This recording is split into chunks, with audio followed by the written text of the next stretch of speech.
Hello,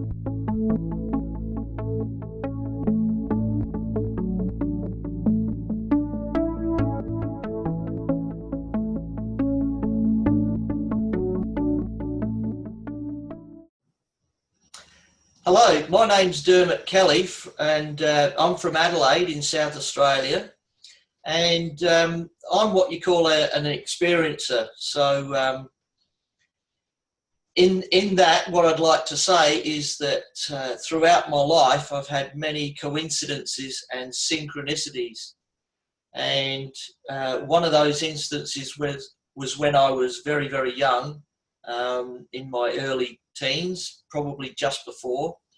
I witnessed a UFO that manifested right in front of me. It was probably half the size of a soccer pitch and way bigger than a ship. And the reason I can use that analogy is that we sailed from England to Australia on a sailing ship. So only 4 years before. So I knew the size of a ship, a real ship. But this was real. And the other people that were with me, my two sisters and the two girls from next door, at that time, never witnessed it. So to tell other people about the story was very difficult because, if you don't have other people witness it, they're going to say, yeah, it didn't happen. Well, I can assure you I had telepathic contact with the ship as well as witnessing it. And I also had missing time. So, and there's a backstory to all of that. But as part of my other experiences, I've had visions where I'm talking to someone and then all of a sudden something just bursts out. It's like a hologram in front of me. I see it, even though everything else is there. And this, whatever it is, I can describe it. And months later, the person that I'm talking to will send me a photograph, and that exact scene has been played out months in advance. So how does this happen? I've got no idea. It's weird, and it's my reality. So and then what else? I get clairaudient. I can be. There was an instance where I went to Ireland with my sister and my dad's cousin, and my dad's cousin took us on top of a grassy knoll, and on top of the grassy knoll there was like an old ruin. There was no roof. And you could, when we climbed up the grassy knoll, you could look and see all the suburbs of Dublin, but you couldn't see anyone for miles. And here we are in this ruin, and we're walking up the old staircase, and just as we were walking up, I could hear the talking, the clanging of glasses, people laughing, as if I was walking into a normal everyday hotel or pub. And I said, "Did you hear that?" Not a word. So people with me are not experiencing the same things as what I am. So I asked a lot of questions. What's going on? What is going on? I need to know. So,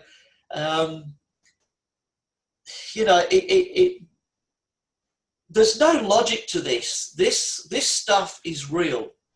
And then there's, I feel like I'm being guided to do certain things at certain times.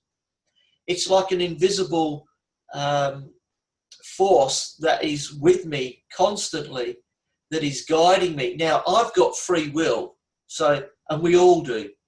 But there are certain times, if I listen to my intuition, whatever these guides are doing, they're helping me to move in a certain direction. So I'm finding that they're guiding me in the right pathway, and I've connected worldwide with many people now. So,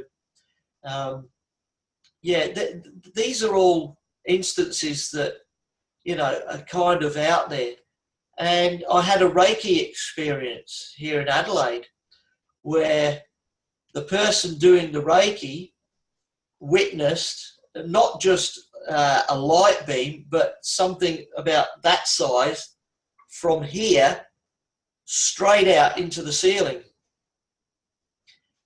Now, how do you explain that? I didn't actually see it because I had my eyes closed, but they witnessed it. Somebody else witnessed it. So how do these things happen? They're juicy. They're stories. You want to tell people, but are people willing to listen? Normal people? No. But people that are experiencers do. And I believe it's important to share my story and also help others to support them if they're getting all of these sorts of things. And that guided me to write down my experiences and write a book. And it's called Weird, It's My Reality. Words can't explain it. So being a first-time author, I've contacted Alfred Weber, who I've been interviewed by many years ago, and he's written a lovely review for my book, and thank you, Alfred. And I contacted Mary Rodwell, who also I'd communicated with years before, and Mary wrote a beautiful review also.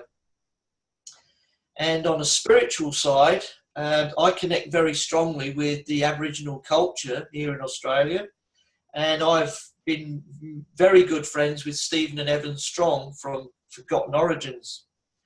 And Stephen's written a foreword for my book, and it's on a personal level. So thank you, Stephen, once again. I know I've thanked you personally, but thank you again. But on a spiritual connection, the Aboriginals or the Aboriginal elders want to get their story out.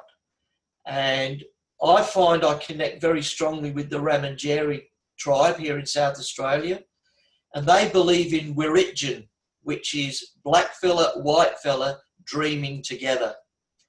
And they also delve into all sorts of areas.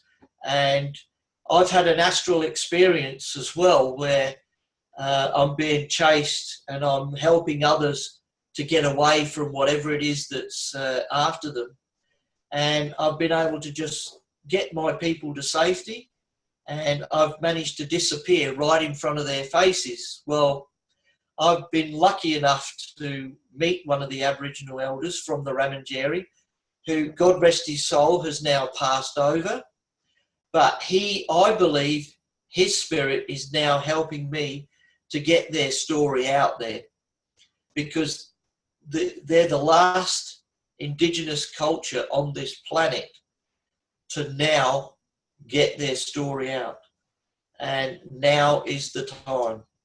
And I believe that we're running behind schedule because we're trying to get enough people to lift the veil, to unveil the truths, so that we can heal not just one another, but the whole planet and all the planets out there. It's not just about Earth, okay? So we need to get rid of the egos and start helping one another on a multiverse dimensional level. So on that note, I'd like to say thank you for listening. And I would also like to say that Weird, It's My Reality. Words can't explain it. My new book is coming out soon. So please grab a copy for yourself and help yourself.